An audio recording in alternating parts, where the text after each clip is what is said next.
Okay, welcome back mga scalper. Dahil lang daming nagabang ng part 2 after nating ma-upload yung volume price analysis na turo natin sa libro ni Anna Cowling. So wag na nga nating patagalin pa. Ito na nga. So if makakakita kayo ng mga green candle na paakyat, so meaning dapat supported din siya ng volume. So how to determine yung continuation ng uptrend? By just looking at the volume. Kung makikita nyo, paakyat ng paakyat yung candle and yung volume dapat is paakyat ng paakyat.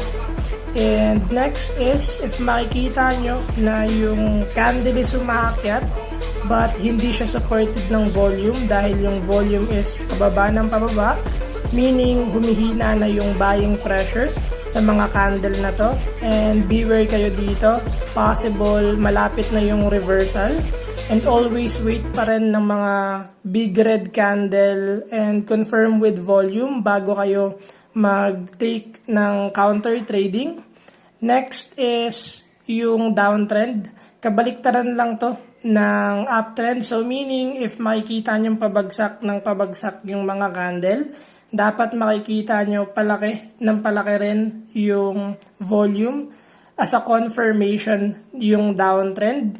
Paano ba natin na-determine yung BTC na babagsak? Ito yung nangyari sa BTC kung makikita nyo. Dalawang candle na pabagsak and supported siya ng volume. So na-determine natin yung possible direction na susundot siya ng isang malaking candle dahil dyan.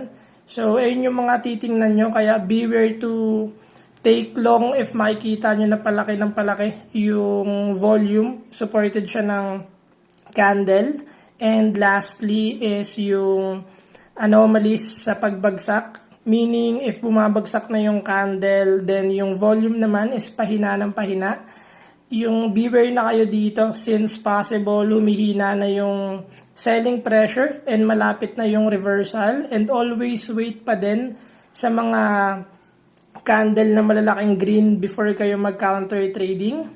And in addition ko sa natutunan ko dito sa anomalies, yung anomalies if makakakita kayo ng trend continuation. So if for example uptrend, paakyat ng paakyat yung candle and nakakita kayo ng bumabagsak na ganitong candle, possible pullback to. Maghintay kayo ng mga green candle na sumalo and then possible continuation na siya ng trend direction for uptrend.